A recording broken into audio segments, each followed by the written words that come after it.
The Pacific Ocean crashed against the rocks of Coronado as dawn broke over Naval Special Warfare Center.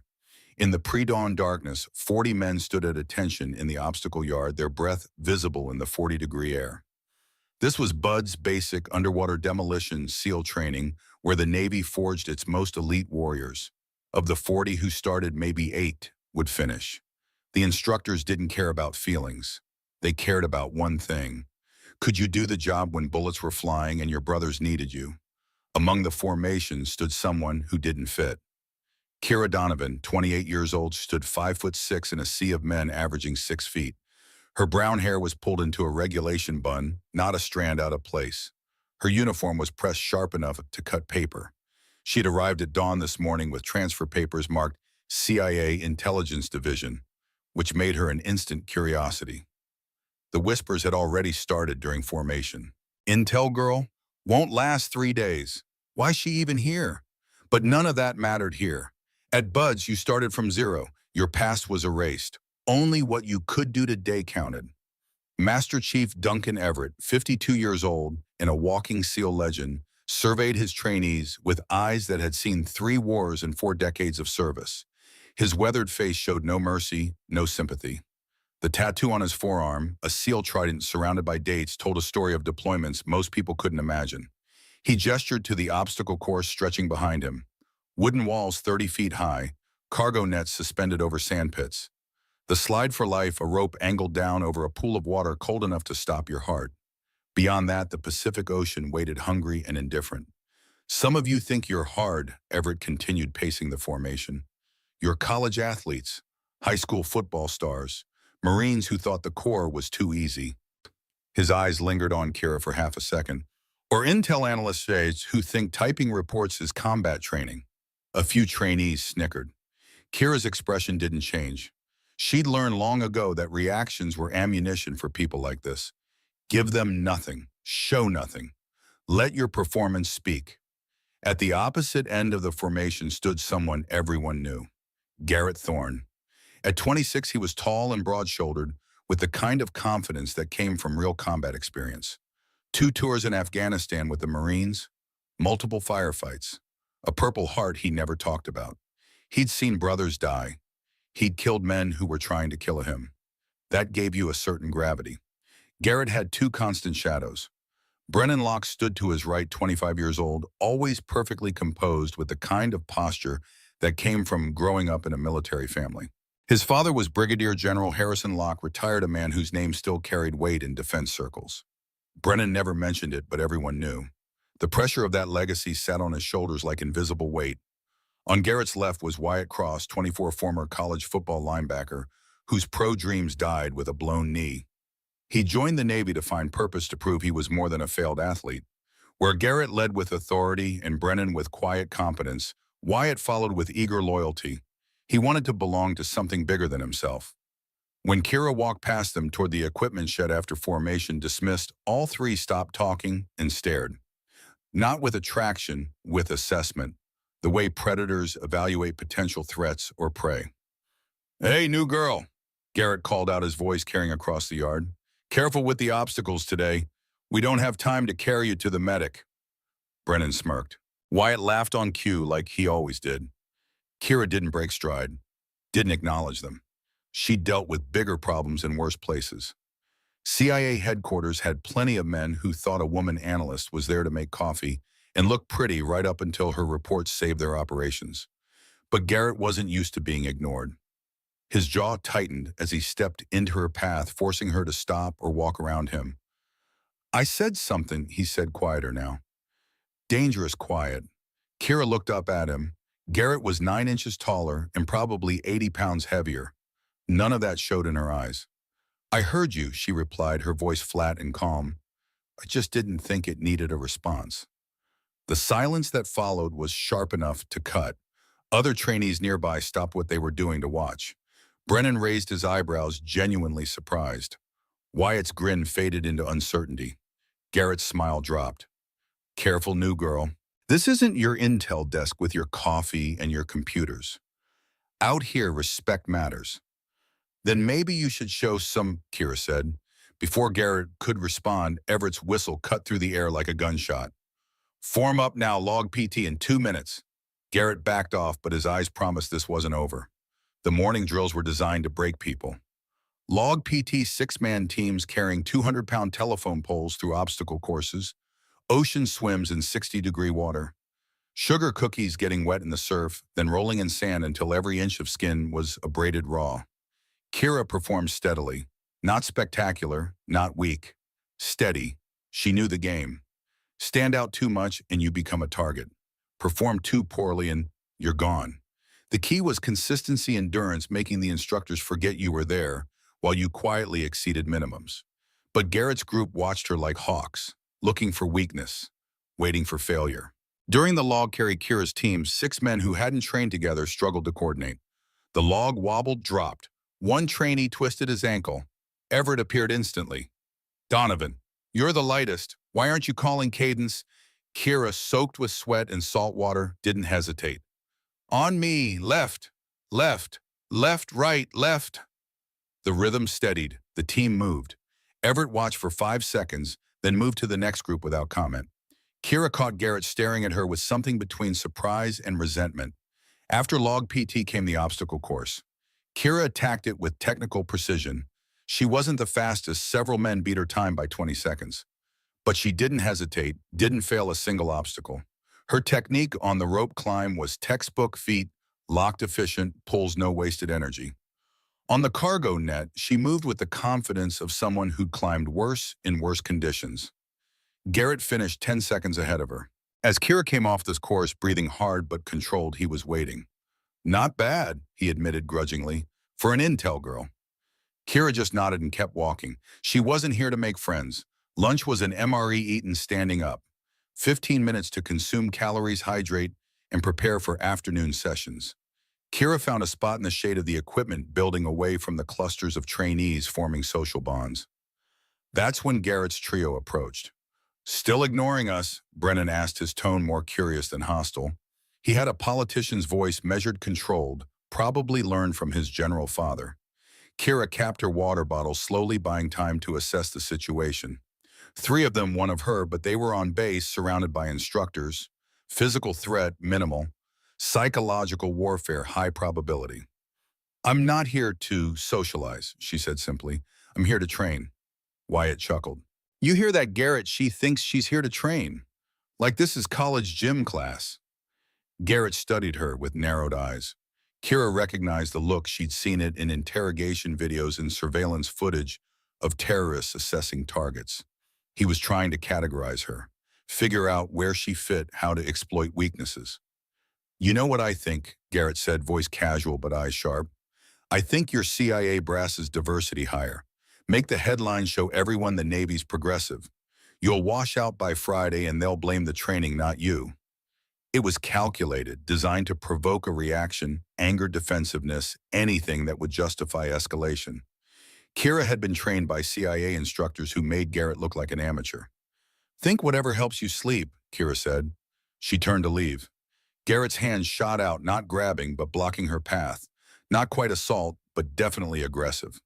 We're not done talking. Yes, Kira said quietly, looking at his hand. We are. Thorne Donovan. Either of you deaf? Master Chief Everett stood 20 feet away, hands on hips, face carved from stone. Both trainees straightened immediately. Everett wasn't someone you messed with. Sir. No, sir, they responded in unison. Then why are you still standing there when I've got a training evolution starting in 30 seconds? Everett's eyes moved between them, reading the tension. You two got beef good. We've got sparring drills this afternoon. You can work it out on the mats where it belongs. Brennan and Wyatt exchanged glances. This was going to be interesting. Everett raised his voice to address all trainees within earshot. Listen up. Afternoon session is hand-to-hand combat fundamentals. Controlled sparring, protective gear, instructors supervising.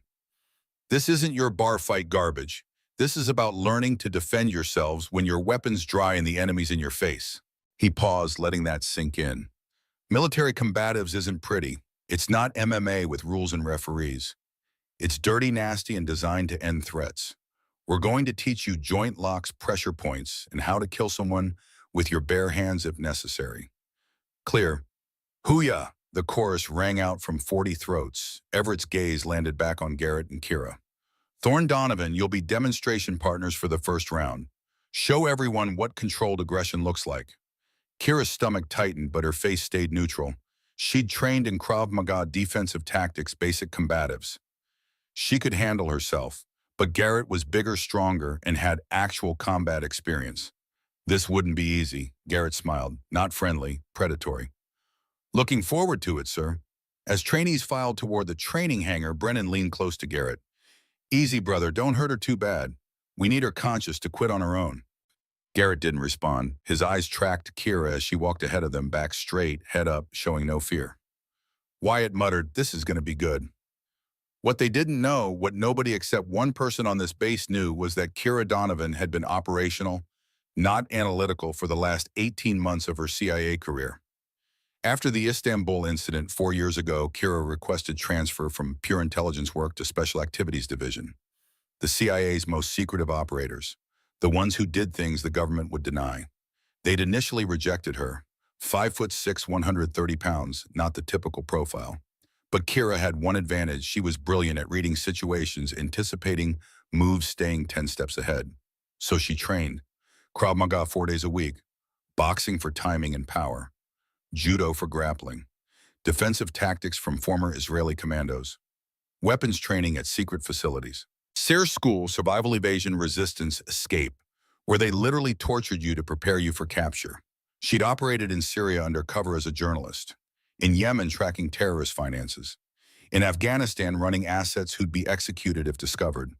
She'd killed 3 men in her career, all justified, all necessary, all haunting her at 3 a.m. when sleep wouldn't come. But here at Bud's, all of that was classified. Her file showed intelligence analyst, Middle East desk.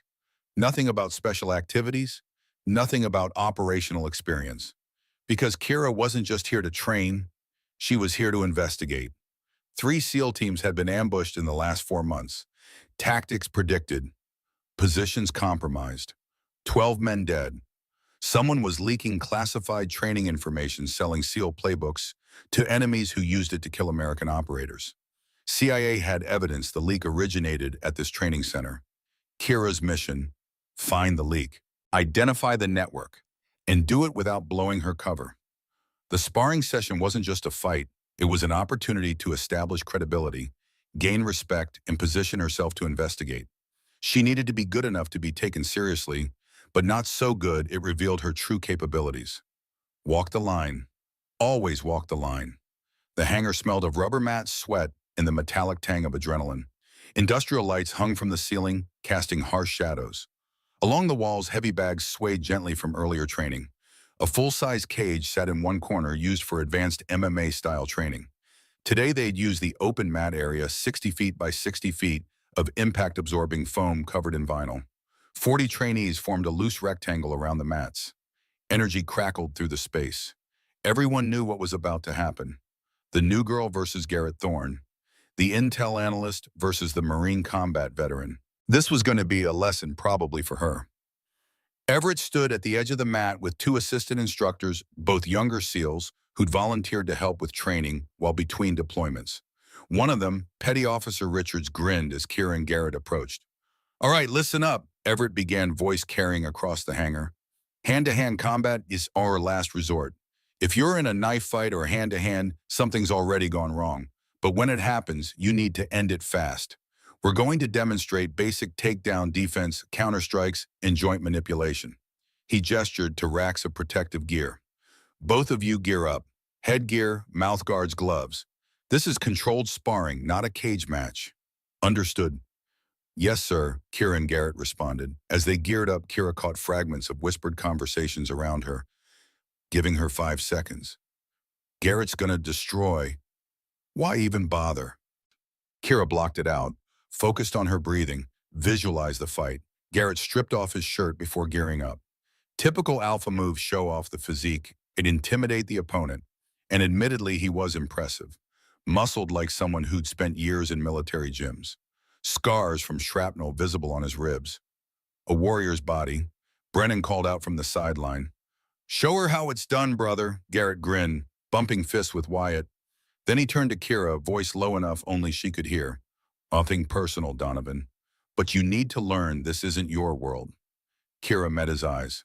We'll see. Everett stepped onto the mat, positioning himself where he could intervene instantly. Here's how this works. 3 2-minute rounds. Light contact, we're demonstrating the technique, not trying to hospitalize each other. If I say stop, you stop. If your partner taps you, release immediately. Break any of those rules, you're gone from this program. Clear. Clear, sir, they chorused. Touch gloves, show respect. Kira and Garrett touched gloves. His eyes said, I'm going to embarrass you.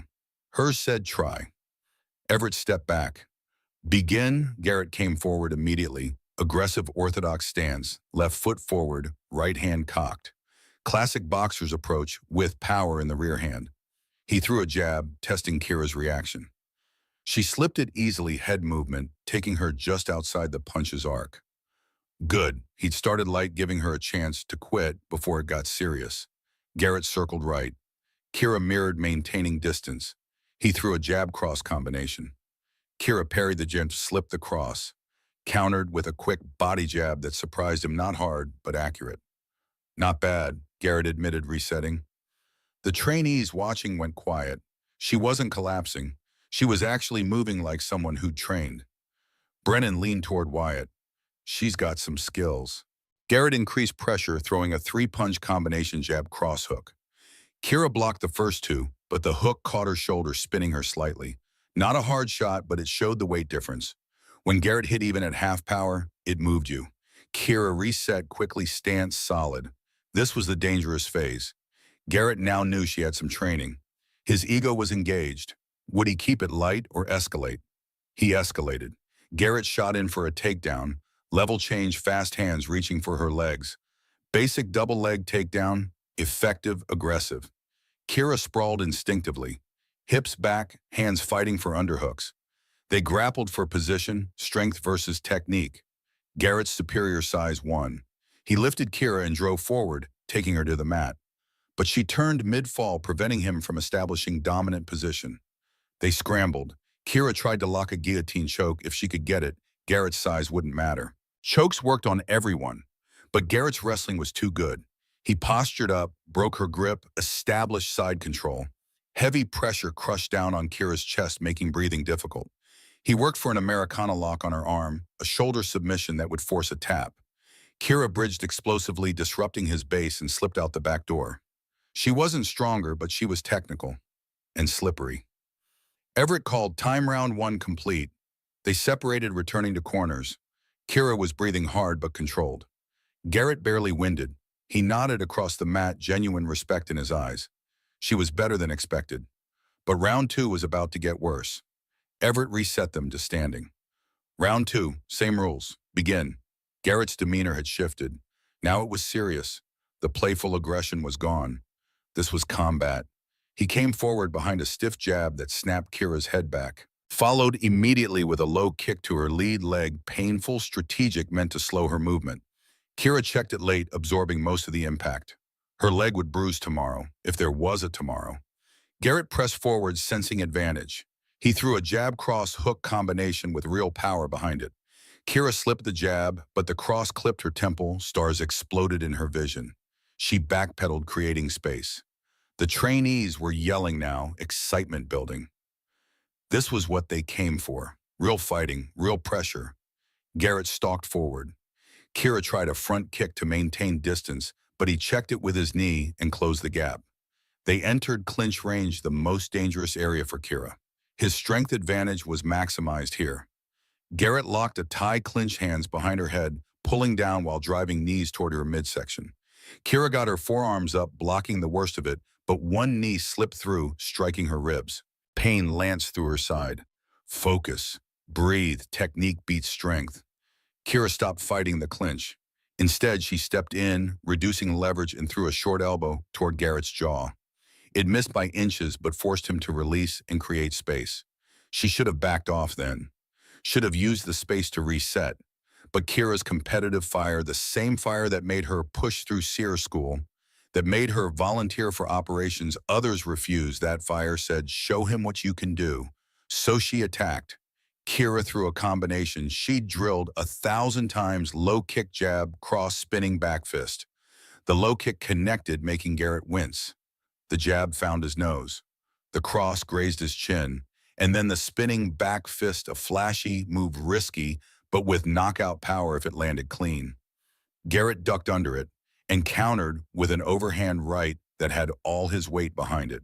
Time slowed. Kira saw the punch coming, tried to move, but she was mid-spin off balance, completely vulnerable. Garrett's gloved fist crashed into her jaw with a sound like a baseball bat hitting meat. Kira's head snapped sideways. Her legs went boneless. The world tilted, spun, turned white. She was falling. Couldn't stop it. Couldn't think. Just falling. Kira hit the mat hard, her head bouncing once.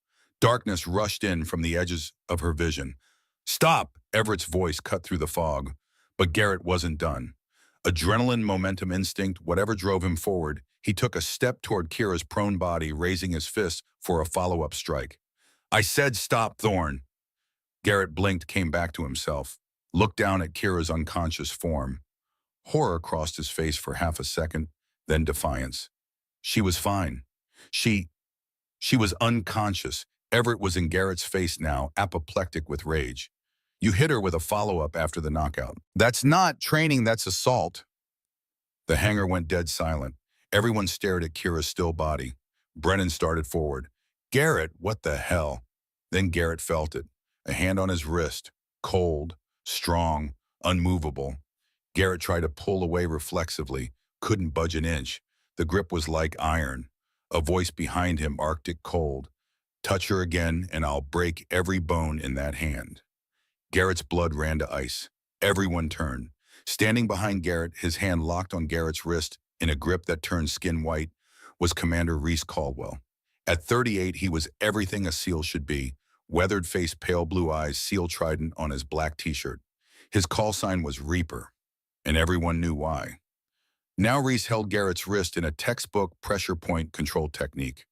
Not painful yet, but Garrett could feel the potential. One shift of Reese's fingers and nerves would scream, joints would hyperextend, and Garrett would be on his knees begging. Commander Caldwell, Everett said, relief evident in his voice. Sir, we had a training accident.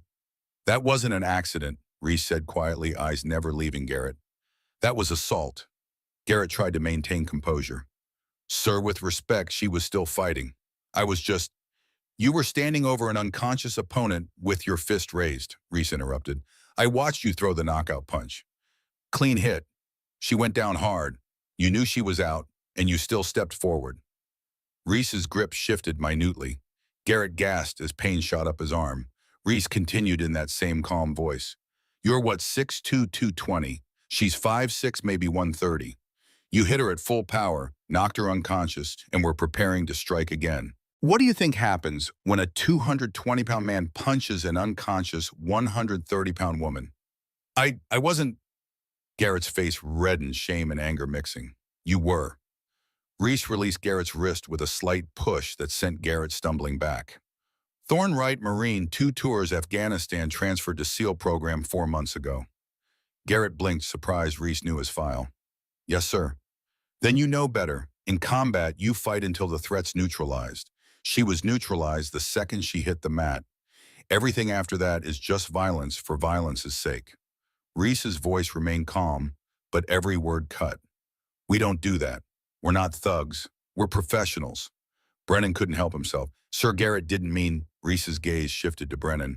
Didn't raise his voice. Didn't have to. You are Locke, sir. Brennan Locke. General Locke's son? Reese asked. Brennan nodded. Then you know what discipline means. Your father built a career on it. So when I say your friend crossed a line, that's not opinion. That's observation. Reese looked back at Garrett. You've got a choice, Thorne. You can be the kind of operator who loses control and hurts teammates. Or you can be the kind who maintains discipline under pressure.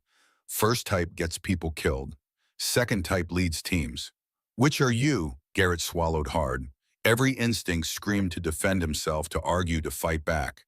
But looking into Caldwell's eyes was like looking into a mirror. That showed exactly what you were, and right now Garrett didn't like what he saw. Second type, sir, Garrett said quietly. Then act like it. Reese turned his attention to Kira's still form on the mat. Medic, Reese knelt beside Kira with practiced efficiency. He checked her pulse first steady at 68 beats per minute. Good. Breathing was regular unlabored. Also good. He gently palpated the back of her head, checking for fracture or hematoma. A small knot was forming where her head hit the mat, but skull felt intact. Donovan, Reese said quietly close to her ear. Can you hear me? Kira groaned. Her eyes fluttered but didn't open. Consciousness returning, but slowly. Classic signs of a concussion, maybe grade 2, possibly grade 3. She'd need observation, probably an MRI to rule out intracranial bleeding. 2 Navy corpsmen arrived with a medical bag. Reese briefed them quickly. Adult female, approximately 130 pounds, knockout punch to the jaw, followed by impact with mat. Unconscious approximately 90 seconds. Pulse steady, breathing normal possible, grade 2 concussion. One corpsman began vitals check while the other prepared a cervical collar standard protocol for head injuries. Reese stayed beside Kira, one hand on her shoulder, grounding her as consciousness returned. Easy, Donovan, he said. You're safe. Don't try to sit up yet. Kira's eyes opened, unfocused pupils slightly unequal, definitely concussed. She tried to speak, coughed, tried again. What happened? You got hit hard. Knockout punch. You're going to the medical facility. Reese's tone left no room for argument. Kira tried to sit up. Pain lanced through her skull. She gasped, falling back. You're going to the medical facility, Reese repeated. That's not a request, that's an order. Kira's eyes focused on him for the first time. Recognition flickered, surprise, confusion, something else Reese couldn't quite read. Commander Caldwell. Yeah, Reese's expression softened fractionally. Been a while, hasn't it? The corpsmen exchanged confused glances. Everett looked between Reese and Kira with new interest. Garrett and his group stared, trying to understand what was happening. Kira closed her eyes. 4 years. About that. Reese stood as the corpsman prepared to cue her.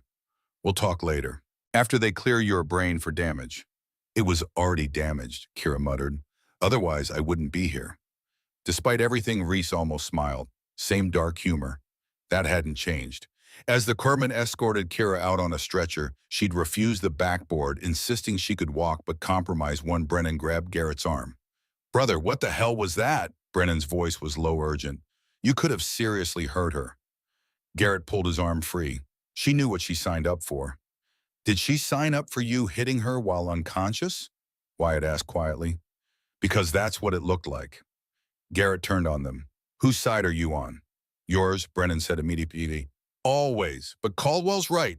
You crossed a line. Garrett stopped himself, the realization dawning. He had crossed a line. He'd lost control. Adrenaline, ego, competitive fire, whatever it was, he'd let it override discipline. And now a woman was injured because of it.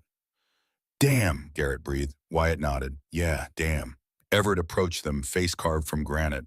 Thorne, my office, now. Garrett followed Everett toward the hangar offices like a man walking to his execution. Brennan and Wyatt watched him go. Around them, the other trainees were dispersing, buzzing with the conversation. The afternoon's training session was clearly over. Think he'll get kicked out? Wyatt asked. Brennan shook his head. Maybe. Probably should. He paused. Did you see the way Caldwell looked at Donovan like he knew her? He said, been a while, hasn't it? Like they've worked together before. Intel analyst and Tier 1 SEAL. Brennan frowned. Where would they even meet? Wyatt had no answer, but both men filed that question away for later investigation. Later that evening, after the sun had set over Coronado, and most trainees were in barracks nursing sore muscles and bruised egos, Reese Caldwell stood outside the medical facility. He'd been there an hour waiting. The door opened.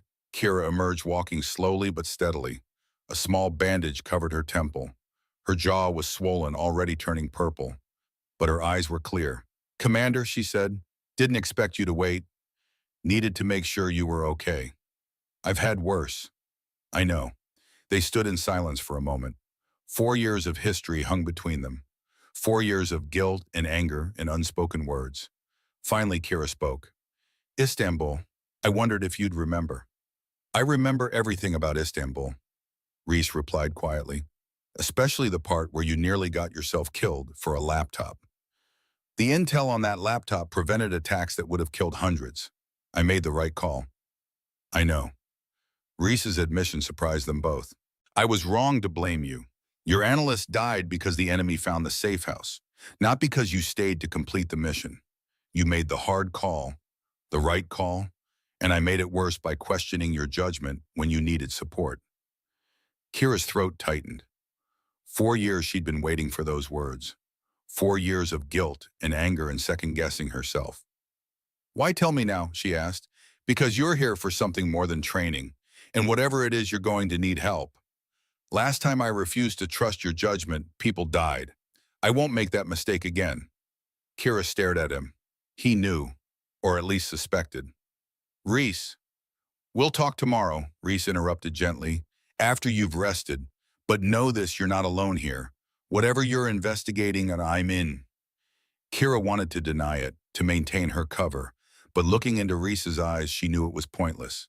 He'd already figured it out. Tomorrow, she agreed, after my head stops feeling like it's splitting open. Reese smiled slightly. Get some sleep, Donovan. As Kira walked toward the women's barracks, Reese watched her go.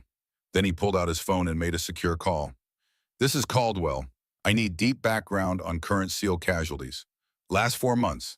Any patterns indicating compromised tactics? Yes, I'll wait. While Reese waited on hold, Master Chief Duncan Everett sat alone in his office staring at a photograph on his desk. His daughter Emma, 16 years old, smiling despite the hospital bed, the IV lines, the obvious signs of illness eating her from the inside. Leukemia, stage 3, 2 years of fighting, $340,000 in debt. His phone buzzed, unknown number. Everett's hand trembled as he answered. Master Chief, the voice on the other end said, smooth, professional. I hear there was an incident today. Your new trainee got hurt. Everett's blood ran cold. How did you? We pay attention, so Chief, that's our job. Now about that information we discussed. Your daughter's next treatment is scheduled for Friday. Would be a shame if something delayed it. Everett closed his eyes. What do you want? Just details about the Donovan girl, background qualifications, why she's really there. Nothing classified. You provide that Emma gets her treatment. Simple transaction. And if I refuse, then Emma's experimental trial slot goes to someone else. And you get to explain to your wife why you chose principles over your daughter's life. Everett stood in the darkness, torn between duty and love, honor and desperation. The voice continued. You have until Friday, Chief. Think about what matters most. The line went dead. Everett looked toward the medical facility where Kira Donovan had been treated, then toward his quarters where the photograph of his daughter sat in its frame, then up at the stars that had guided him through 28 years of service. And Master Chief Duncan Everett, decorated SEAL veteran, loving father and good man caught in an impossible situation, made his decision. He opened his desk drawer, pulled out a secure laptop, began typing a message he knew would damn him, but maybe, just maybe, save his daughter. Outside the Pacific, waves crashed against Coronado's shore. Indifferent, eternal, waiting to see what men would do when faced with impossible choices. And in her barracks, Kira Donovan lay in the darkness, head throbbing, mind racing. She thought about Garrett Thorne's fist, about Reese Caldwell's unexpected appearance, about the mission that brought her here. 12 SEAL operators dead in 4 months. Someone at this facility was selling tactics to enemies. And tomorrow the real investigation would begin. She closed her eyes and tried to sleep, but sleep was a long time coming. 3 days passed. 3 days of Kira confined to medical observation while her concussion healed. 3 days of lying in a sterile room, staring at white ceiling tiles, thinking about Garrett Thorne's fist and the mission she was failing with every hour spent in bed. 3 days of Reese Caldwell visiting twice daily, saying nothing about Istanbul or investigations, just checking vitals and asking how she felt. 3 days of wondering what Master Chief Everett was doing, whether her cover was blown, whether 12 dead SEALs would become 24. On the morning of day 4, Dr. Webb cleared her for return to training with restrictions. No contact drills, no heavy exertion, gradual reintegration. Kira ignored the restrictions the moment she left medical. Dawn was breaking over Coronado when she rejoined formation. The bandage was gone from her temple, replaced by a purple-yellow bruise that looked worse than it felt. Her jaw still ached when she talked, but she could function. That was all that mattered. 40 pairs of eyes turned to watch her arrive, some curious, some respectful, some hostile. Garrett Thorne stood at the far end of formation, deliberately not looking at her. His posture was different, less confident, more uncertain. Good, Kira thought. Uncertainty breeds mistakes. Mistakes reveal truth. Master Chief Everett called formation to attention. His eyes lingered on Kira for a fraction too long. Was that guilt, fear, or just standard instructor concern? "Welcome back, Donovan," Everett said, his voice carrying no warmth. "Medical cleared you." "Yes, Master Chief." "Then you're running morning PT with everyone else. No special treatment." He raised his voice to address the formation. "Today's schedule, 0600 land navigation exercise in the desert. 15 miles compass and map only. You'll work in pairs. Checkpoints must be reached in sequence. Last team back does extra PT at 1900. Groans rippled through the formation. Everett's face remained stone. "Pair assignments on the board. Dismissed to gear up. Buses depart in 30 mics." Kira found her name on the assignment board next to someone called Declan Walsh. She didn't recognize the name, which meant he kept his head down. Smart in a place like this. "Donovan," she turned. A man about her height, maybe 30 years old with red hair and a face full of freckles, extended his hand. "Declan Walsh, former Army infantry, 3 deployments. Looks like we're partners today." Kira shook his hand. His grip was firm but not aggressive. "Kira Donovan, CIA intelligence. I know who you are." Declan's voice was quiet, matter-of-fact. "Everyone knows. You're the woman who took Thorne's best shot and came back for more." "I didn't have much choice in taking it." "No, but you had a choice in coming back." Declan gestured toward the equipment shed. "Come on. We've got 28 minutes to grab gear and not be the last team." The desert northeast of Coronado was brutal, even in November. Sand stretched to rocky hills that shimmered in morning heat. No shade, no water except what you carried. No mercy for mistakes. Each 2-man team received a map, compass, GPS tracker for emergency only, and coordinates for 5 checkpoints scattered across 15 miles of terrain. The catch checkpoints had to be reached in specific sequence, and some were hidden well enough that map-reading skills actually mattered. Kira and Declan's bus dropped them at the southern starting point, along with 3 other teams. The moment boots hit sand, everyone scattered in different directions based on their map analysis. Declan unfolded their map, orienting it north. First checkpoint is grid coordinates 773458. That's northeast about 3 miles. Ridgeline probably on the reverse slope where it's not visible from here. Kira studied the map, calculating terrain elevation changes, likely ambush points if this were a real operation. Old habits. Agreed, we take the Wadi system northeast, use it for concealment and easier walking than open sand. Declan looked at her with new respect. Most people would take the direct route. You're thinking tactically. Wadis also have shade, and we're not racing the terrain, we're racing other teams. Let them exhaust themselves in direct sunlight. You sure you're just an analyst? Kira started walking. I read a lot of after-action reports. They moved through the desert in companionable silence. Declan calling out heading checks every 10 minutes, Kira watching for landmarks. The sun climbed higher. Temperature rose into the 80s. At the 2-mile mark, Declan spoke again. Can I ask you something, and you can tell me to shut up if it's none of my business? You can ask. I might not answer. Why are you really here? And I don't mean the official story, I mean really. Kira kept walking, eyes scanning the horizon. Why do you think there's more to it? Because Commander Caldwell showed up exactly when you needed him. Because he knew you from before. Because the way he looked at Thorne wasn't instructor disappointment, it was personal protection. Declan paused.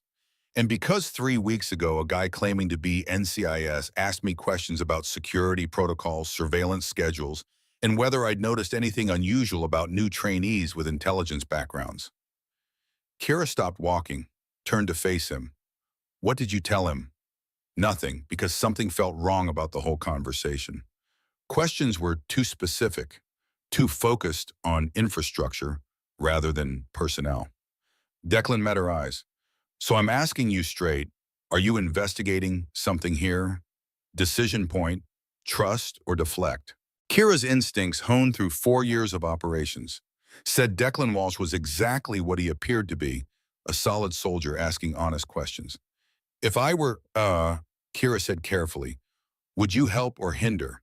12 SEALs died in the last 4 months because someone leaked tactics. My fire team leader in Afghanistan was one of them. Declan's voice went hard. So if you're here to find who's responsible, I'd help. If you're here for any other reason, I'd stay out of your way. Kira studied him for 5 seconds, made her choice. First checkpoint is ahead. Let's focus on that.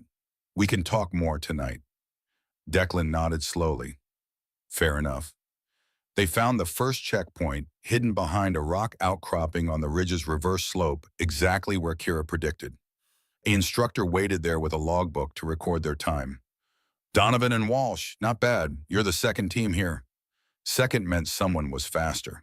Kira filed that information away as they headed toward checkpoint 2.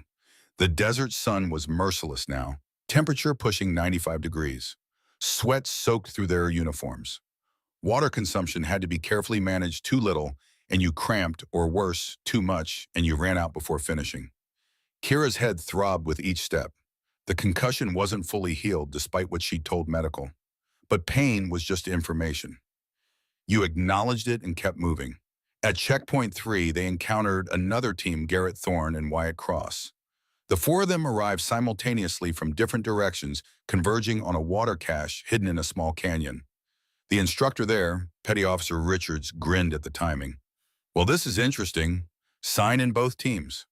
Garrett and Kira carefully didn't look at each other. Wyatt shifted uncomfortably. Declan watched everything with calm assessment. Richards logged their times. You're tied for first. Checkpoint 4 is going to determine who wins or loses extra PT tonight. As they prepared to leave, Garrett finally spoke. Donovan. Kira turned. Garrett's face was tight, conflicted. I'm glad you're okay. It wasn't an apology. Not quite. But it was something. I'm fine, Thorne. Let's leave it at that. I just wanted to say, leave it, Kira repeated harder this time. We're professionals. Act like it. She walked away. Declan followed. Behind them, Wyatt muttered something to Garrett that Kira couldn't hear. 2 hours later, filthy and exhausted, Kira and Declan reached the final checkpoint in third place. Garrett's team had beaten them by 8 minutes. Another team, 2 former Rangers with excellent navigation skills, finished first. The buses back to base were silent, except for the sound of men drinking water and trying not to collapse. Kira sat next to Declan, head against the window, watching the desert slide past.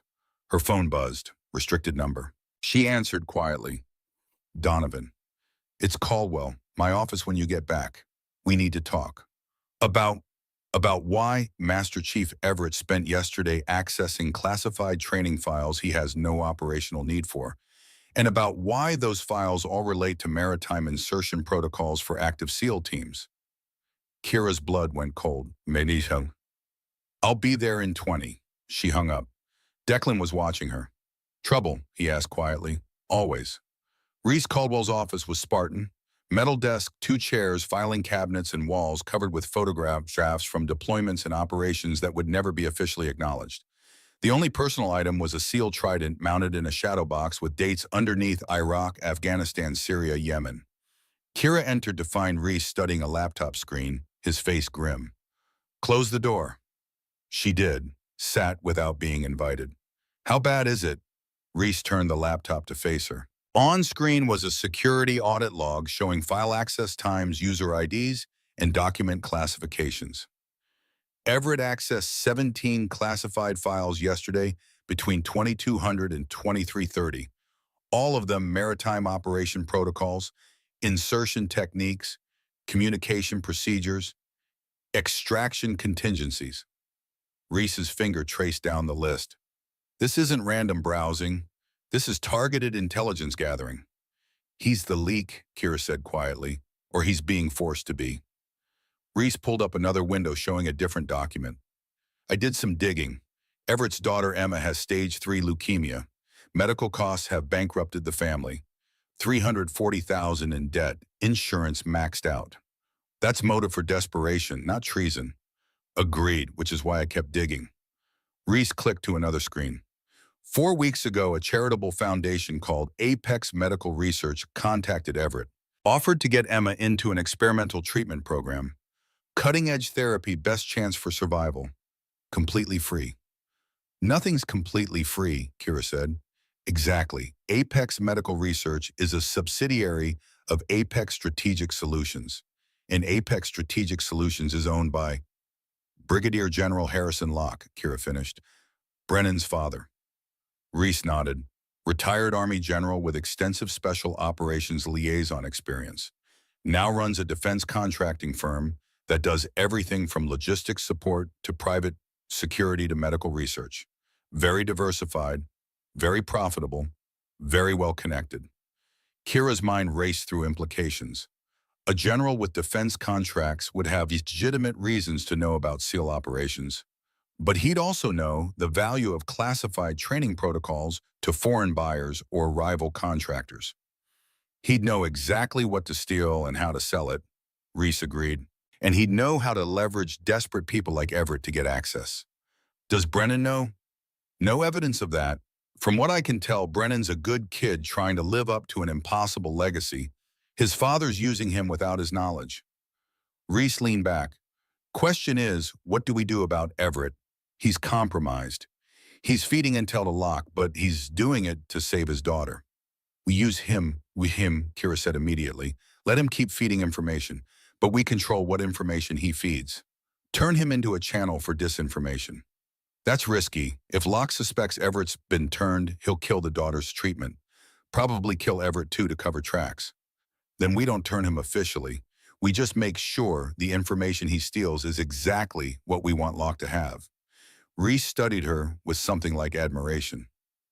You've done this before. Run double agents. I've run double agents before. Syria, Yemen. It works if you're careful. And if we're not careful, then good people die. But good people are already dying, Reese. 12 SEALs in 4 months. We don't have the luxury of safe options. Reese was quiet for a long moment. Then he nodded. All right, we run Everett as an unwitting double, plant false information in files he has access to, let him pass it to Locke, track where it goes from there.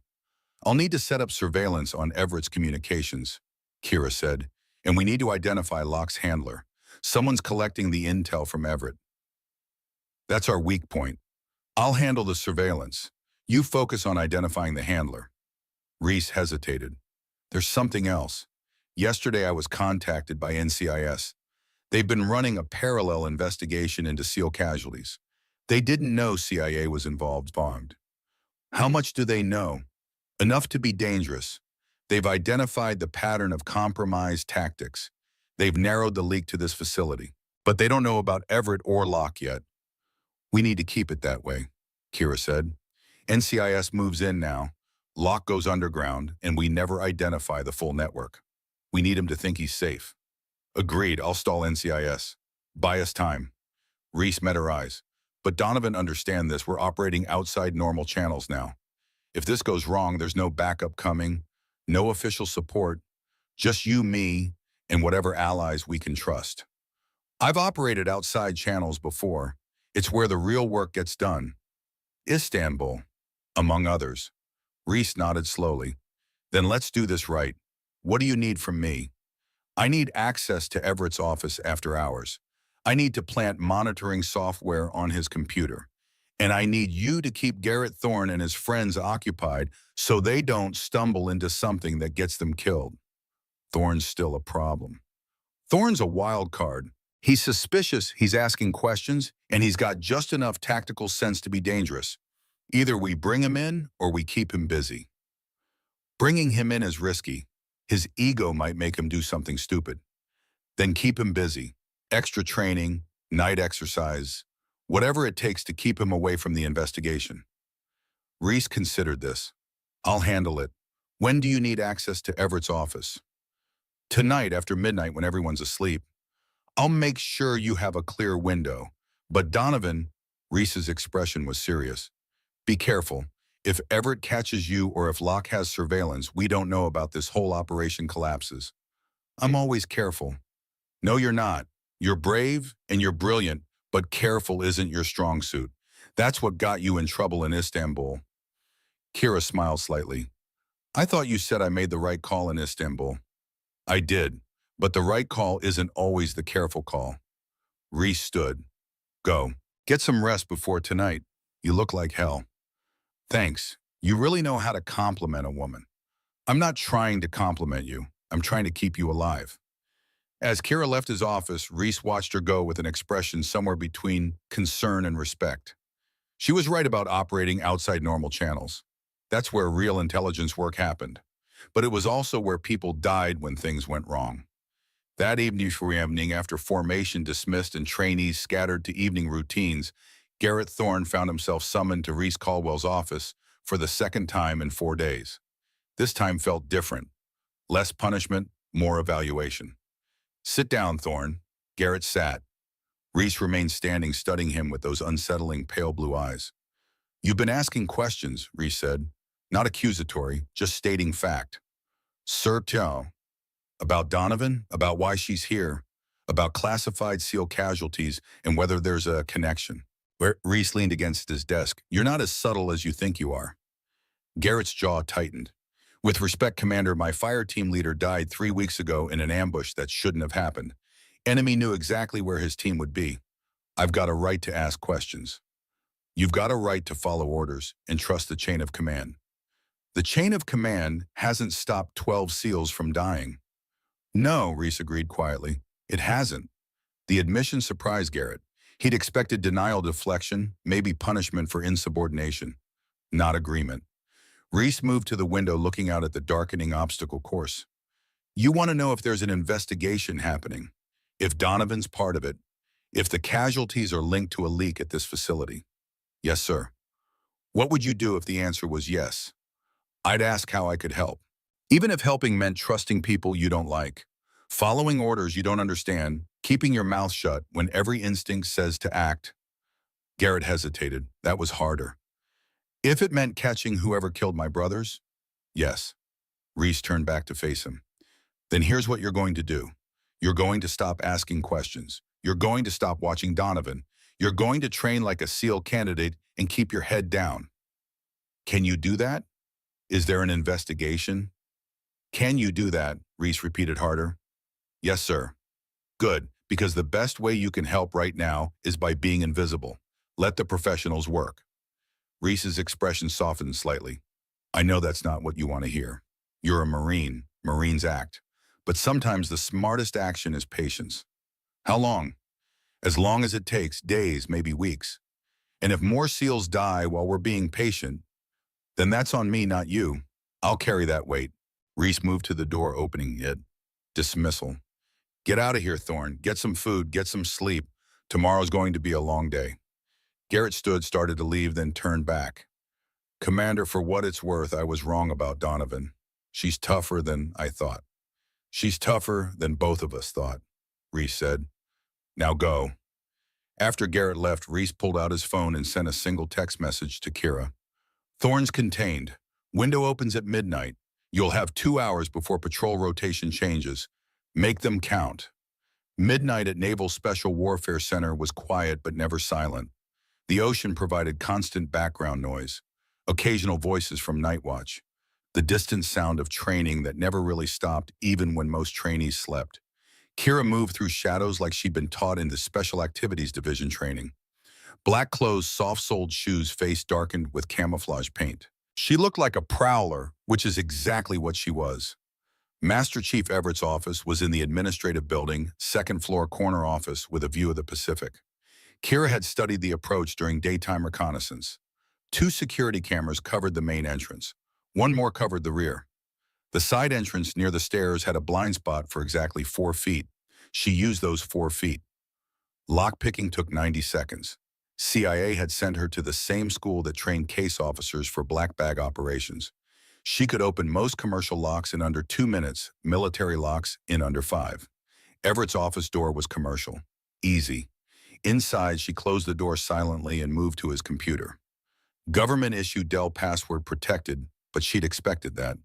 From her pocket, she pulled a USB drive loaded with NSA-developed software that would bypass login security and install monitoring programs in under 3 minutes. She plugged it in. Let the software run. While waiting, Kira searched the physical office. Desk drawers revealed normal items: pens, notepads, personnel, files, equipment, requisition forms. Nothing suspicious. Filing cabinets held training schedules, performance evaluations, safety reports. Again, nothing unusual. The computer beeped softly. Installation complete. Kira removed the USB drive and was about to leave when she noticed the photograph on Everett's desk. His daughter, Emma, 16 years old, smiling despite obvious illness, despite IV lines in hospital bed, and the weight loss that came with aggressive cancer treatment. For a moment, Kira just stared at that photograph. She understood desperation. She'd made impossible choices under pressure. In Istanbul, she'd chosen mission over safety. 2 people died because of that choice. It was the right tactical decision. It saved hundreds of lives, but it still haunted her. What would she do if someone she loved was dying? If the only way to save them was betraying everything she believed in? She didn't know, and that uncertainty bothered her more than the certainty that Everett was guilty. A sound outside the office. Footsteps in the hallway. Kira moved instantly, silently to the corner behind the door. If someone entered, she'd have maybe 2 seconds to decide hide, run, or fight. The footsteps paused outside Everett's door. Kira's hand went to the tactical knife on her belt, not because she wanted to fight, because she might not have a choice. The doorknob turned. Kira tensed, ready to move. The door opened 6 inches. A flashlight beam swept the room quickly, professionally. Security patrol doing routine checks. The beam lingered on Everett's desk for 3 seconds. Then the door closed. Footsteps continued down the hallway. Kira waited 2 full minutes before moving. Then she slipped out of the office, relocked the door, and disappeared back into the shadows. 20 minutes later, she was back in the women's barracks, lying in her bunk, heart rate finally returning to normal. Her phone buzzed. Text from Reese. Status, she typed back. Clean entry, software installed, no complications. Good work. Get some sleep. Tomorrow we see if Everett takes the bait. Kira set her phone aside and stared at the ceiling. Sleep wouldn't come easy tonight. It never did after operations. The adrenaline took hours to fade. The what-ifs and might-have-beens played on endless loop. Tomorrow they'd see if Everett accessed the false files they'd planted. If he did, they'd track where that information went, follow it up the chain to lock, map the entire network, and then they'd burn it down. But tonight, lying in the darkness, Kira couldn't stop thinking about Emma Everett's photograph, about a father making impossible choices, about the price people paid for loyalty and love in desperation. She joined CIA to serve her country, to prevent attacks, to save lives. But somewhere along the way, the lines between right and wrong had blurred. The choices had gotten harder. The costs had gotten higher. Istanbul haunted her not because she'd made the wrong choice, but because she'd made the only choice, and 2 good people died anyway. Now she was hunting Master Chief Duncan Everett, a decorated SEAL veteran, a good man forced into betrayal by circumstances beyond his control.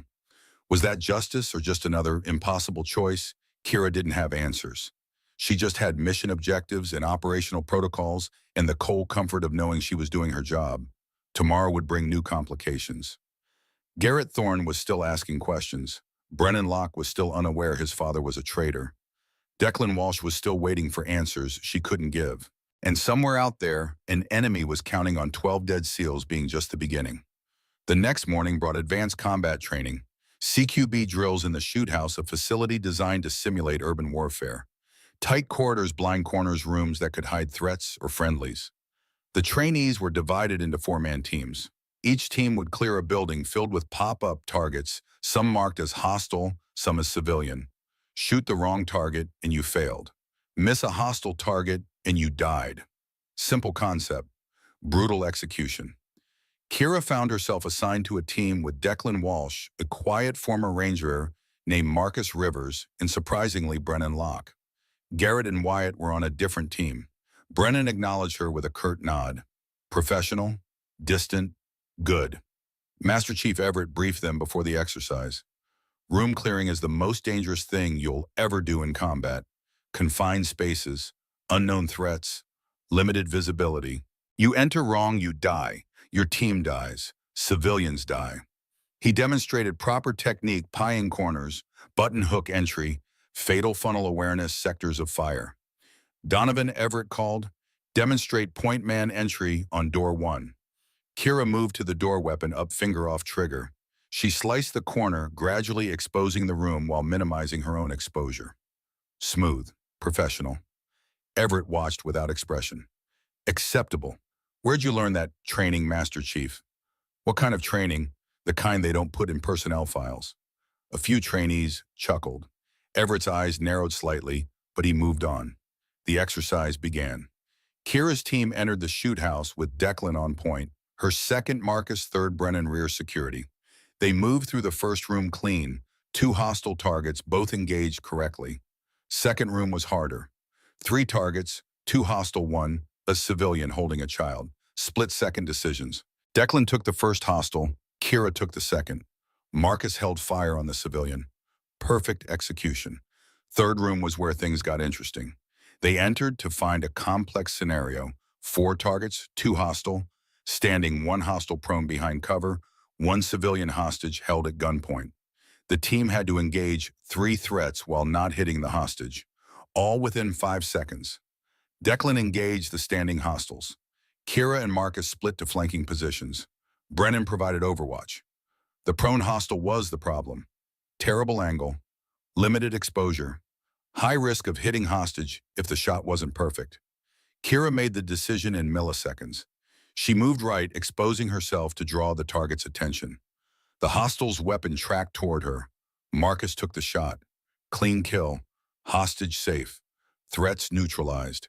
Time 4.3 seconds. They exited the shoot house to find Reese Caldwell watching with Everett. Both instructors looked impressed despite themselves. Donovan, Reese called, that was a risk, exposing yourself to draw fire. Calculated risk, sir. Marcus had the angle if the target committed to me. And if he'd shot you instead, then Marcus still had the shot and the hostage lived. Mission success either way. Reese studied her for a long moment. That's operator thinking, not analyst thinking.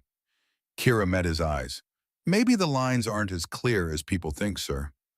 After the exercise, as teams cleaned weapons and prepared for afternoon training, Declan pulled Kira aside. You moved like someone with experience, he said quietly. Real experience, not just training. I told you I read a lot of after-action reports. Reports don't teach you to draw fire while trusting a teammate you've known for 3 days to make the shot. Declan's voice was low, urgent. Who are you really, Donovan? Before Kira could answer, an alarm cut through the air. Not a drill alarm, the real thing. Emergency lockdown. Reese appeared instantly, his face grim. Everyone inside the admin building. Now, move, trainees scrambled. Kira caught Reese's eye as she passed. He gave a barely perceptible head shake. Something had gone wrong, very wrong. Inside the admin building, 40 trainees and instructors crowded into the briefing room. Armed security guards sealed the doors. The atmosphere was electric with tension. Reese stood at the front, expression carved from stone. At 1300 hours today, shots were fired on the base firing range. One trainee was struck by what appears to be live ammunition mixed with training rounds. The trainee survived but is in serious condition. Gasps, muttered curses. Kira's blood went cold. This is the second incident of this nature in 4 days, Reese continued. The first involved Donovan during marksmanship training. This incident involved trainee Jackson Palmer during stress shooting exercises. Kira's mind raced. 2 attempted killings, both using the same method, live rounds mixed with training ammunition.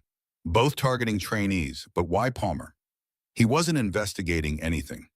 He was just a trainee, unless he wasn't the target. Unless someone was establishing a pattern to make Kira's incident look random instead of targeted. Reese's next words confirmed her suspicion. NCIS is taking over the investigation. This facility is under lockdown until further notice. No one enters or leaves without clearance. All personnel will be interviewed. All equipment will be inspected. He paused, his eyes sweeping the room. If anyone has information about these incidents, now is the time to come forward. Lives are at stake. Silence. No one moved. Reese dismissed them with instructions to remain in barracks until further notice. As the room emptied, Kira felt eyes on her. Multiple sets. Garrett Thorne watching with calculation. Brennan Locke watching with confusion. Master Chief Everett watching with something that looked like fear. And in the back corner, partially hidden by other trainees someone Kira didn't recognize. Civilian clothes, dark suit, observing everything with professional detachment. That had to be Locke's handler, the man collecting intelligence from Everett. Right here on base, bold as brass, probably claiming to be NCIS or some other legitimate authority. Kira committed his face to memory. Average height, average build, forgettable features. Exactly what a professional intelligence operative should look like. As she filed out with other trainees, her phone buzzed. Text from Reese. My office, 30 minutes, come alone. We've got a problem. 30 minutes felt like 30 hours. Kira spent the time in her barracks bunk staring at the ceiling, running through scenarios. 2 attempted killings, NCIS lockdown, a handler on base, Master Chief Everett compromised, General Locke pulling strings from somewhere off base. And now Reese had a problem. Problems in intelligence work usually meant one of 3 things: mission compromise, asset exposure, or someone was about to die. She arrived at Reese's office exactly on time. The door was already open. Inside, Reese stood with another man she didn't recognize, late 40s, fit, wearing khakis and a polo shirt that screamed federal agent trying to blend in. Close the door, Reese said. Kira did, remained standing. The stranger studied her with professional assessment. You're Donovan, CIA Special Activities Division, currently undercover investigating SEAL tactical leaks. Not a question, a statement. Kira's mind raced. Blown cover. Compromised operation. This was worse than she thought. Who are you, she asked. Special Agent Marcus Reeves, NCIS. I've been running a parallel investigation into the same leaks you're chasing. He gestured to a chair. Sit. We need to talk fast because we're running out of time. Kira sat, looked at Reese. How much does he know? Everything, Reese said. I briefed him an hour ago because we've got bigger problems than jurisdictional bullshit. Reeves pulled out a tablet, brought up surveillance photos. This man was on base today during the lockdown. Civilian clothes, no authorization, no escort. He was in the briefing room when Commander Caldwell announced the second shooting. The photo showed the forgettable man Kira had spotted. Average everything. Professional gray man. That's the handler, Kira said. He's collecting intelligence from Master Chief Everett. His name is Daniel Wilson, Reeves said. Former Defense Intelligence Agency, retired 3 years ago and went private sector. Now works for Apex Strategic Solutions as Director of Security Operations. Locke's company, Reese added. Exactly. Wilson's job is vetting personnel for classified contracts. Legitimate cover for accessing secure facilities and asking questions about operational security. Reeves swiped to another photo. But Wilson's also been linked to 6 other defense contractors in the last 18 months. Each one suffered data breaches shortly after he visited. Classified procurement information, weapons specifications, training protocols. He's an industrial spy, Kira said, selling secrets to whoever pays. Worse, we think he's selling to foreign actors. 3 of the contractors he compromised had ties to Chinese defense research. 2 more to Russian private military companies. Reeves's expression was grim. The SEAL casualties aren't random. Someone's buying our tactics and using them to kill our operators. The room went silent. This was bigger than Kira had imagined. Not just corruption or greed, treason, people selling American lives to hostile powers. How does Everett fit? She asked. Reese answered. Everett's the access point. Wilson approached him 4 weeks ago with the medical foundation offer for his daughter. In exchange, Everett provides Wilson with access to classified training files. Wilson passes them to Locke. Locke sells them through intermediaries to foreign buyers. And the shootings? We think Wilson's trying to kill the investigation, Reeves has said. First you because you're CIA and asking questions. Then Palmer to make it look random. If he can create enough chaos, NCIS investigates the shootings instead of the leaks. We waste time on base security while the real operation continues. Except now you're here and the investigation's accelerating. Kira leaned forward. So what's the play? Reeves and Reese exchanged glances. Some unspoken communication passed between them. The play is dangerous, Reese said. and completely off the books. If it goes wrong, we all burn. I'm used to burning, Kira said. What do you need? We need to catch Wilson in the act of collecting intelligence from Everett. Record the handoff, trace where it goes, identify the foreign buyers. Then we roll up the entire network at once. Reeves set down his tablet. But Wilson's spooked. The lockdown made him nervous. He's going to accelerate his timeline. How do you know? Because I planted false information in the files Everett accessed yesterday, intel about a fictional SEAL operation happening next week. High-value target in Syria. If Wilson took the bait, he'll want that information immediately. It's worth millions to the right buyer. Kira understood. You're using Everett as bait without telling him. We don't have a choice. If we approach Everett, he might warn Wilson. If Wilson runs, we lose our chance to identify the buyers and the network stays operational. Reese's voice was tight. I don't like it either, but 12 SEALs are dead. More will die if we don't end this. When's the handoff? Tonight, we think. Wilson's scheduled to leave base tomorrow morning. He has to collect before then. Reeves pulled up a map on his tablet. Everett's office most likely, or somewhere nearby where they can talk privately. We'll need surveillance, audio and video, and a team ready to move if things go wrong. Kira was already planning tactically. Where's Wilson now? BOQ Bachelor Officer Quarters, room 217. He's claiming to be here for security assessment following the shootings. Reeves smiled without humor. Perfect cover to be exactly where he needs to be. What about General Locke? Locke's the kingpin, but he stays clean, never touches the intelligence directly. Wilson handles collection. Locke handles sales through cutouts and shell companies. We need hard evidence linking Locke to Wilson to foreign buyers. Otherwise, his lawyers will bury us. Kira thought for a moment. Then we need to take Wilson alive. Make him give up Locke. Offer him a deal, or put enough pressure that he breaks. Wilson's former DI, he's trained to resist interrogation. Everyone breaks eventually. It's just a matter of finding the right pressure. Kira met Reeves's eyes. I've done this before. Syria, Yemen. Sometimes the mission requires darkness. Reeves studied her. How dark are we talking? Dark enough to get results, not dark enough to lose our souls. I'm not sure there's a difference, Reeves said quietly. There is. Trust me. Kira stood. What do you need me to do? We need you to be ready to move tonight when Everett and Wilson meet. We'll have surveillance set up. Audio feed to our position.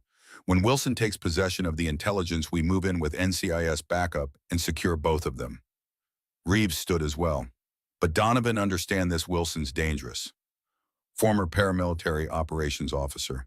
He's killed before, and he'll kill again if cornered. So have I, Kira said simply. What time, though? Be ready by 2200. We'll send word when it's happening. As Kira turned to leave, Reese called out, Donovan, be careful. Wilson knows you're investigating. If he gets a chance to eliminate you, he'll take it. Then I won't give him the chance. The sun was setting over Coronado when Kira returned to barracks. Most trainees were at dinner, leaving the building quiet. She used the time to prepare, mentally reviewing hand-to-hand techniques, checking her tactical knife, going through scenarios. A knock on her doorframe. Declan Walsh stood there, expression serious. We need to talk, he said, for real this time. Kira gestured him in. He closed the door behind him. I know something's happening tonight, Declan said without preamble. I saw NCIS setting up surveillance equipment near the admin building. I saw you coming from Caldwell's office looking like someone planning an operation. And I saw that civilian Wilson making phone calls outside BOQ like a man arranging something urgent. And I want in. Whatever you're doing, I can help. Kira studied him. Declan Walsh was solid, trustworthy, good in a fight, but bringing him in meant risk. Why, she asked. Why risk your career, possibly your life, for something that's not your mission? Because my fire team leader died in an ambush that shouldn't have happened. Because 12 SEALs are dead. Because if there's a chance to catch whoever's responsible, I'm taking it. Declan's voice was steady, certain. I'm not asking for details. I'm asking to be useful. Decision time. Kira's instincts said trust him. Her training said operational security was paramount. She went with instinct. Be armed and ready at 2200. Stay in barracks until you get a text from me. If I need you, the text will say, Brooklyn. If I don't need you, it'll say nothing. Clear. Clear. What am I preparing for? Close quarters takedown of a hostile intelligence operative. Possibly armed. Definitely dangerous. Non-lethal if possible. Declan nodded slowly. I can do that. If this goes wrong, you never had this conversation. You were in barracks all night. You know nothing. Understood. After Declan left, Kira lay on her bunk and forced herself to rest. Operations required energy. Tired people made mistakes. Mistakes got people killed. She dozed until 2145 hours, then woke naturally instantly alert.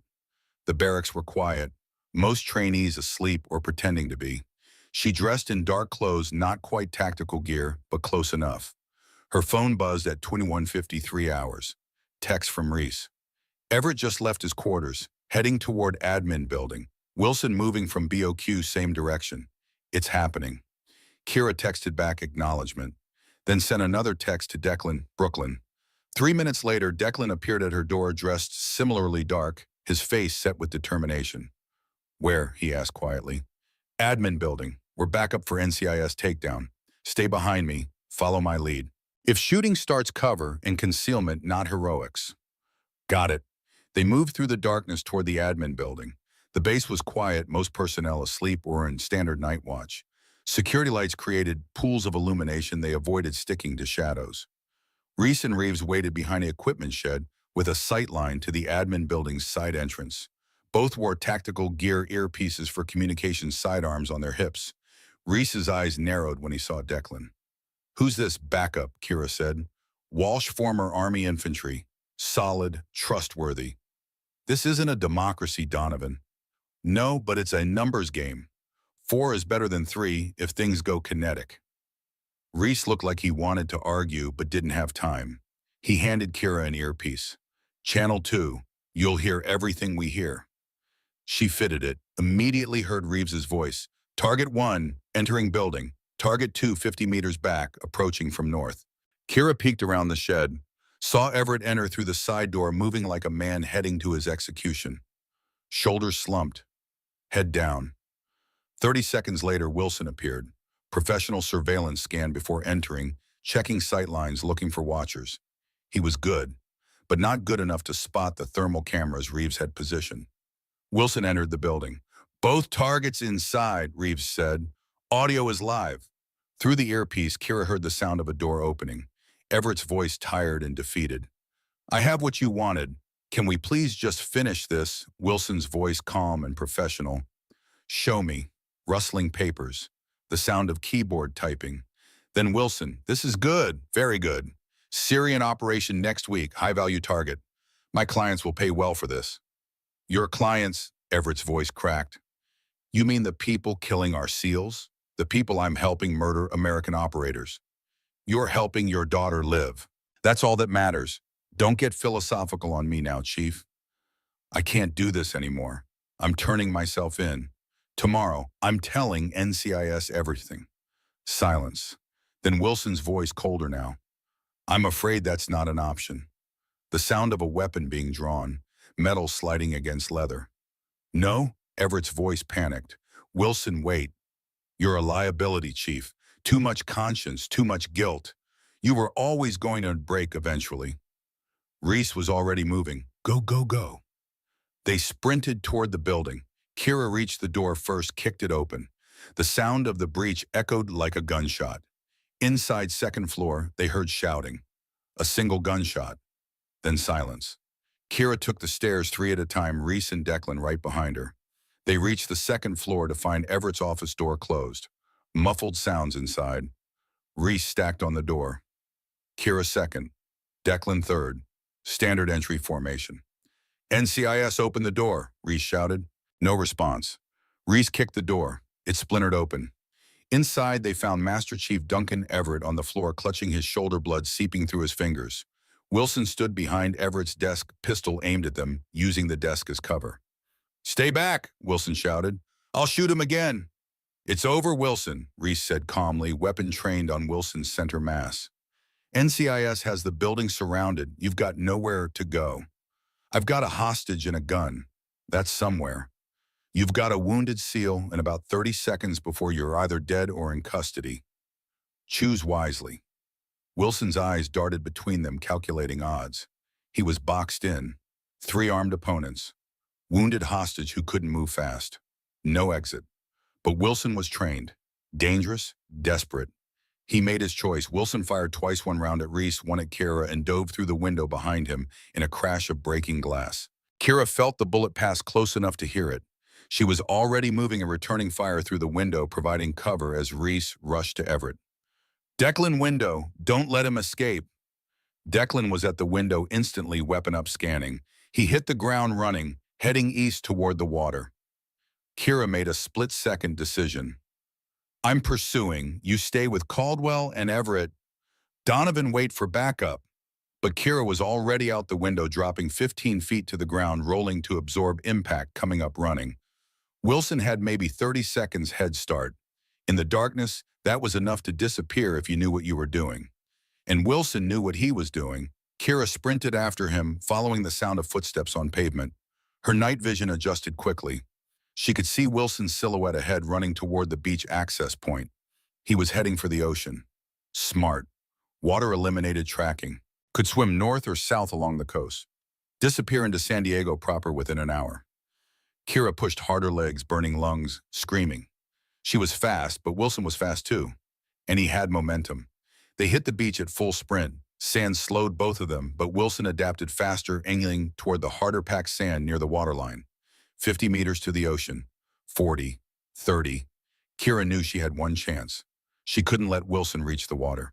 Once he was swimming, he was gone.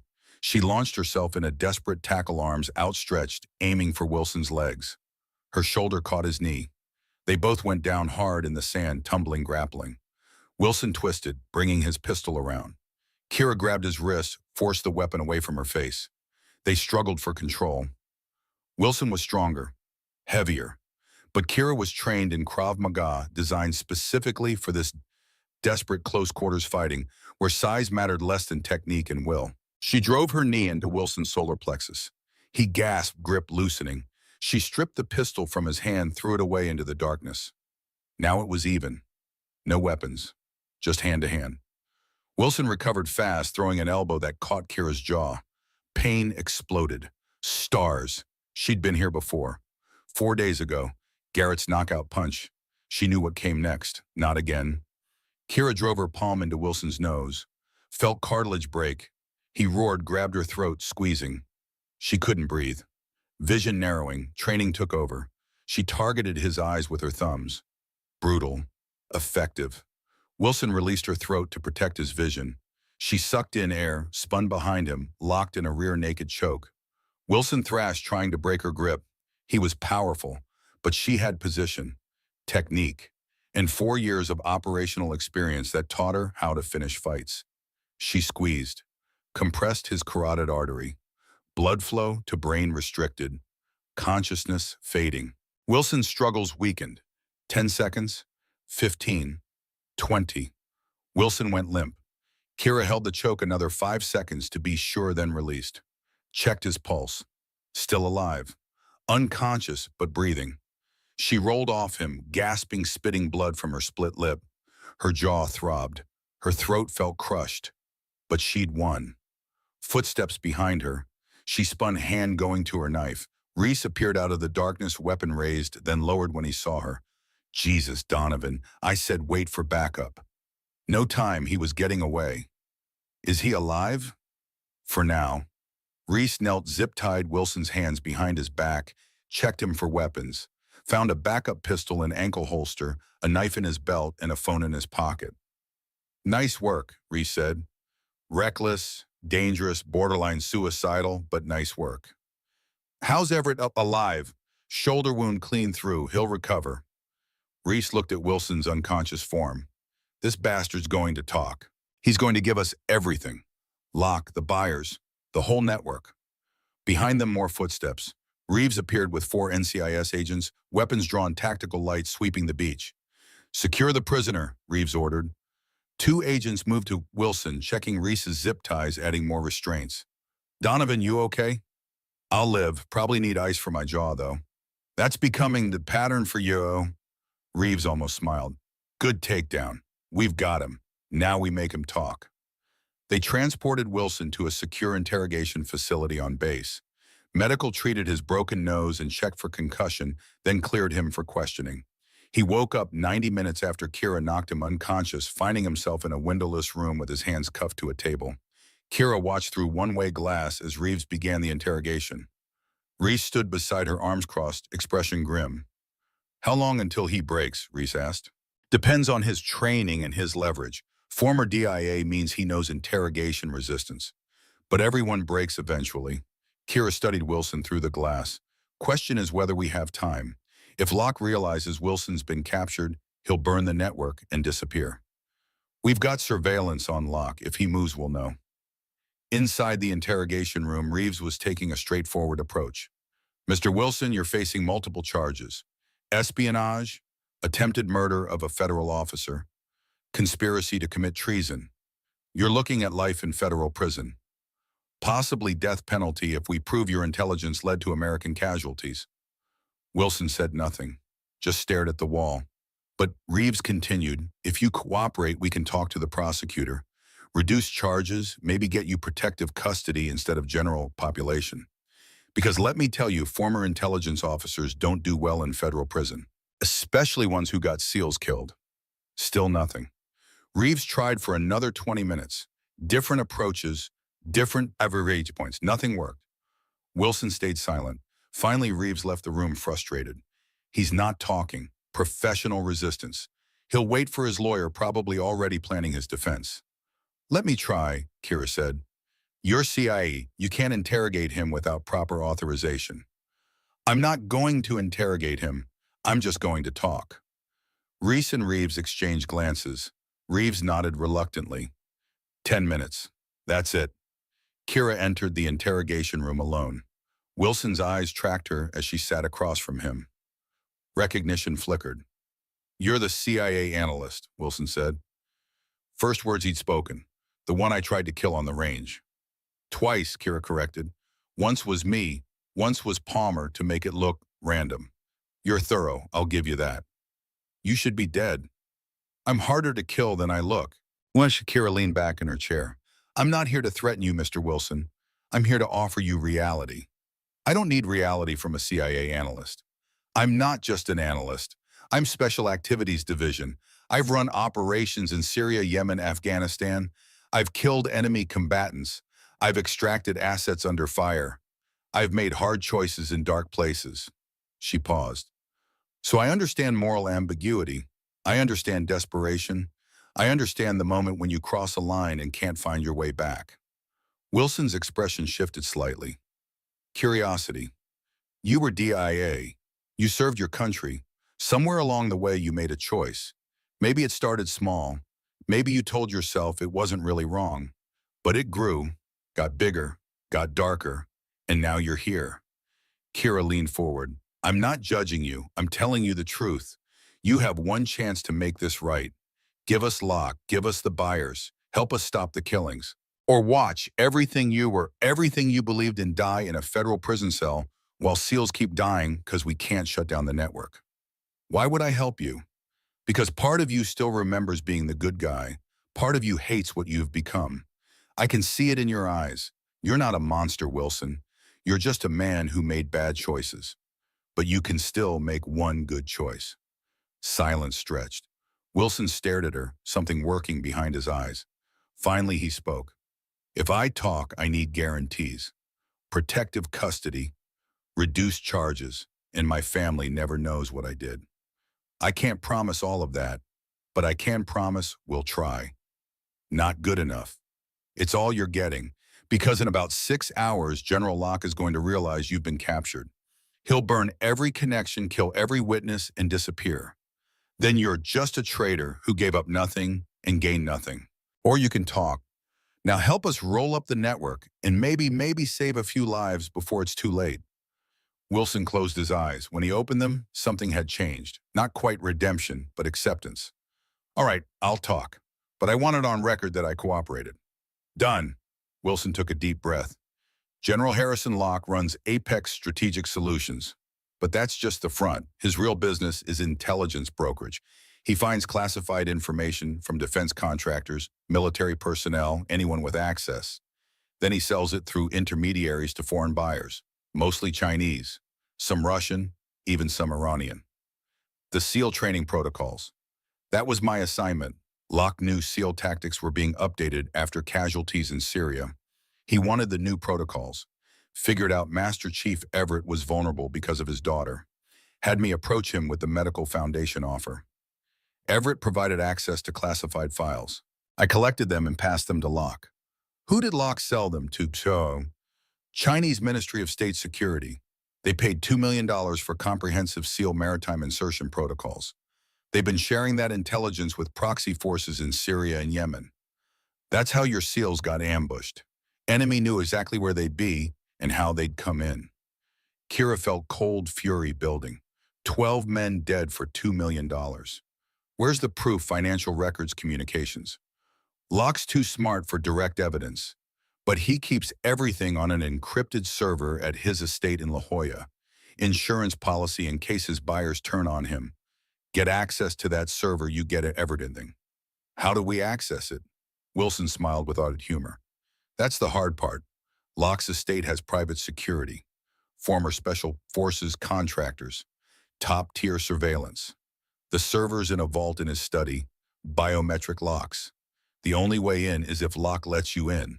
Then we'll make him let us in. Wilson's smile faded. You don't understand. Locke's connected. Senators, defense officials, intelligence community leadership. You move against him without perfect evidence, he'll bury you. Your career, your life, everything. Then we'll get perfect evidence. Kira stood. Thank you for cooperating, Mr. Wilson. You made the right choice. Did I feels like I just signed my death warrant? Maybe, but you also might have saved lives. That counts for something. Kira left the interrogation room. Outside, Reese and Reeves waited with barely contained excitement. He gave us everything, Kira said. Locke's the mastermind. Chinese MSS are the buyers. Evidence is on a server at Locke's estate in La Jolla. Then we get a warrant and raid the estate, Reeves said. On what grounds? Wilson's testimony alone won't be enough for a judge. Locke's too connected. His lawyers will have the warrant quashed before we're off the phone. Kira shook her head. We need another way. What are you suggesting? Reese asked, though his expression said he already knew. I'm suggesting we don't wait for warrants. We go tonight, get the evidence, then worry about legality later. That's illegal search and seizure. Anything we find is inadmissible. Only if we're law enforcement. But I'm CI. Intelligence gathering is my job. Constitutional protections don't apply the same way to intelligence operations on foreign assets. Locke's American. Locke's selling classified information to Chinese intelligence. That makes him a foreign asset in my book. Kira's voice was hard. We've spent 4 days playing by rules while SEALs died. Time to break some rules. Reeves looked uncomfortable. I can't officially sanction this. Then unofficially ignore it. Give me 6 hours. If I get the evidence, you can figure out how to make it legal later. If I fail, you never heard about it. Reese stepped forward. You're not going alone. I'm coming with you. Reese, not negotiable. You'll need someone who knows tactical infiltration. Someone who can watch your back. Someone who gives a damn if you live or die. His expression was fierce. I failed you once in Istanbul. I'm not failing you again. Kira looked at him for a long moment, then nodded. All right, we go together, but we need one more person. Who? Someone Locke might actually let inside his estate. Someone he trusts. Kira turned to Reeves. Where's Brennan Locke right now? Reeves checked his phone. Barracks. Why 10? Because we're going to tell him his father is a traitor, and then we're going to ask him to help us prove it. 30 minutes later, Kira and Reese sat across from Brennan Locke in a secure briefing room. The young man's face was pale, disbelieving, as Reese laid out the evidence. Your father runs an intelligence brokerage network. He's selling classified information to foreign powers. SEAL operators have died because of it. That's impossible, Brennan said. My father's a patriot, decorated general. He did. Kira's voice was gentle but firm. I know this is hard to hear, but we have Daniel Wilson in custody. He's confessed everything. Your father is guilty. Brennan stood paced the room. This is insane. You're asking me to believe my father is a traitor. We're asking you to help us prove it, Reese said. The evidence is on a server at your father's estate. We need access to that server. You're his son. He'll let you in. You want me to betray my father. We want you to do the right thing, Kira said. 12 SEALs are dead. Your father put money over lives, honor over country. The man you thought he was, that man died years ago. We're asking you to help us stop the man he became. Brennan stopped pacing, looked at them with anguish. If I do this, I destroy my family, my mother, my sister. Everyone will know the Locke name as traitors. If you don't do this, more men die, Reese said, and you'll spend the rest of your life knowing you could have stopped it. Silence. Brennan stood at a crossroads, legacy or duty, family or honor. Finally, he spoke. What do you need me to do? 3 hours later, at Aero 200 hours, a car pulled up to the gates of General Harrison Locke's estate in La Jolla. Brennan sat in the driver's seat. Kira and Reese lay in the trunk, armed and waiting. The security guard at the gate recognized Brennan. Mr. Locke, late visit. Couldn't sleep. Wanted to talk to my father about something. Brennan's voice was steady, practiced. He awake. I'll check. The guard made a phone call. 2 minutes later. He'll see you. Go ahead. The gates opened. They drove through. Inside the trunk, Kira and Reese prepared. Night vision goggles, suppressed pistols, lock-picking tools, encrypted hard drive for copying data. The car stopped. Brennan opened the trunk, pretending to get something from the back. He's in his study, second floor east wing. 2 guards inside, 4 more patrolling grounds. Security system is active, but I can disable it from the house panel. Do it, Kira whispered. We'll give you 5 minutes, then we're moving. Brennan closed the trunk.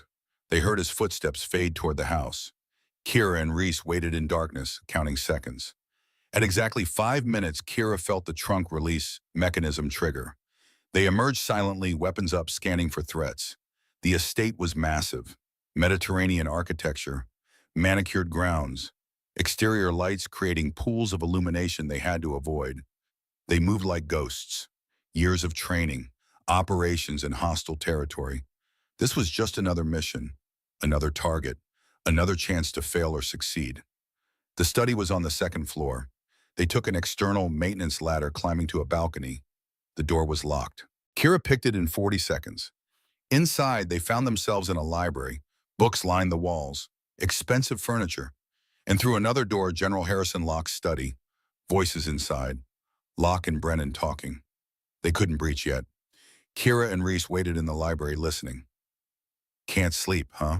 What's really bothering you, son? I've been thinking about legacy, about what we leave behind, what it means to be a Locke. It means excellence, honor, service, everything I taught you. Even when service costs lives. Silence, then Locke's voice colder.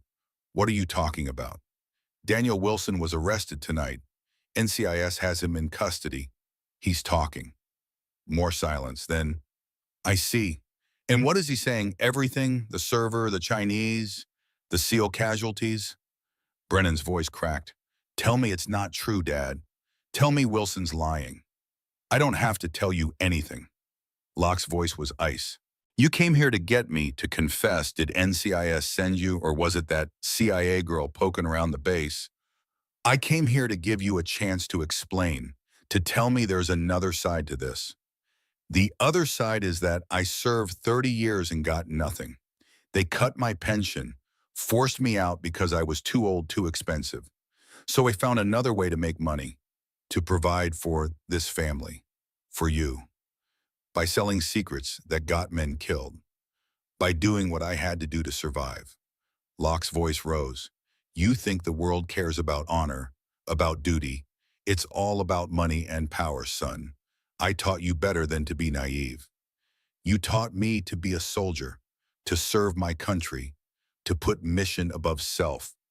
Brennan's voice was steady now, certain. You taught me everything you've betrayed. Get out now before I call security and have you removed. That was the cue. Kira and Reese burst through the door, weapons raised. Nobody moves. Locke spun, reaching for a desk drawer. Reese fired one suppressed round, hitting the drawer, splintering wood. Don't, Locke froze. Hands up. His face was a mask of rage. You're making a mistake. I have lawyers. Connections. You'll never make this stick. We don't need to make it stick, Kira said. We just need the evidence on your server. Where is it? Go to hell. Reese moved forward. General, you have two choices. Show us the server, or I tear this room apart until I find it. Your call. Locke stared at him with pure hatred. Then his eyes shifted to Brennan. You betrayed your own father. Your own blood. No, Brennan said quietly. You betrayed your country. I'm just trying to fix it. You're weak, just like your mother. Weak and naive. Maybe, but at least I'm not a traitor. Locke lunged not at Kira or Reese, but at the fireplace. His hand hit a hidden switch. A panel slid open, revealing a small vault. Kira moved faster. She intercepted Locke, drove him back with a palm strike to his chest. He stumbled, fell. She was on him instantly, zip-tying his hands. Reese opened the vault. Inside was a server exactly as Wilson described. Encrypted, biometrically locked. But with Locke's fingerprint, they could access it. Brennan, hold him, Mariam, Reese ordered. They forced Locke's finger onto the biometric scanner. It beeped. The server unlocked. Kira plugged in the encrypted hard drive and began copying data. Files filled the screen, communications, financial records, names of buyers, details of sold intelligence, everything they needed. Got it, she said. We're done here. Sirens wailed in the distance. Someone had called the police. Time to go, Reese said. They left Locke zip-tied in his study, took Brennan and the hard drive, and exited through the balcony. By the time police arrived, they were 3 blocks away in a car Reeves had waiting. Behind them, General Harrison Locke screamed threats that nobody would hear, nobody who mattered anyway. 2 weeks later, the fallout settled. General Harrison Locke was arrested and charged with 18 counts, including espionage, conspiracy, and treason. Daniel Wilson turned state's evidence and received a reduced sentence in protective custody. Master Chief Duncan Everett faced court-martial, but was given leniency for his eventual cooperation and his daughter's circumstances, dishonorable discharge but no prison time. Emma Everett was accepted into the experimental treatment program through legitimate Navy medical channels. Early results were promising. The Chinese MSS officers who purchased the SEAL intelligence were identified and declared persona non grata. 3 were expelled from the country. The intelligence network was dismantled, and 12 dead SEALs had justice. Kira stood on the beach at Coronado watching the sun set over the Pacific. Her jaw had healed. The bruises faded, but some wounds went deeper than skin. Footsteps behind her. She didn't need to turn to know it was Reese. CIA's recalling you to Langley, he said. Debriefing, paperwork, probably a medal you'll never be able to talk about. What about you? Back to the teams. New deployment in 8 weeks, somewhere classified, doing something I can't discuss. He smiled slightly. Same old, same old. And Garrett, Thorne graduated buds, made it through Hell Week. Turned out once he got his ego under control, he was actually pretty solid. He's assigned to Team 7. Good, he earned it. They stood in silence watching the waves. 4 years of history between them. Istanbul, the guilt, the blame, the redemption. I was wrong about you, Reese said quietly. Istanbul, I blamed you for making a hard call. The right call, I'm sorry. I know, you told me that 2 weeks ago. I wanted to say it again, because you deserve to hear it more than once. Kira smiled. Thank you, Reese, for everything, for believing me, for protecting me, for being the partner I needed. Anytime, he paused. If you ever need backup again, you know where to find me. Same, if you need an analyst who can also kick ass, I'm just a phone call away. You're more than an analyst. You're one of us now. Operator, warrior, SEAL, even if you don't wear the trident. I'll take that as the highest compliment. They shook hands, held it for a moment longer than necessary. Then Reese walked away back to his world of shadows and secrets and missions that would never make the news. Kira watched him go, then turned back to the ocean. The sun was nearly gone now, painting the sky in shades of red and gold. She'd come to Coronado to investigate a leak. She'd found a network of treason. She'd been knocked unconscious by a Marine with an ego problem. She'd been protected by a SEAL commander with a guilty conscience. She'd made allies stop killings and proven that sometimes the right thing to do was break every rule in the book. Her phone buzzes. Text from Langley. New assignment, new mission, new place to do dark things in service of her country. Kira Donovan smiled, pocketed her phone, and walked away from the beach. Behind her, the Pacific waves crashed against Coronado's shore. Indifferent, eternal, waiting for the next warrior to prove themselves worthy. And somewhere out there in places nobody talked about, new threats were emerging. New operations needed running. New impossible choices needed making. But that was tomorrow's war. Tonight, for the first time in 4 years, Kira could sleep without guilt, without nightmares, without the weight of Istanbul crushing her chest. Justice wasn't clean, it wasn't simple, but it was done, and that was enough.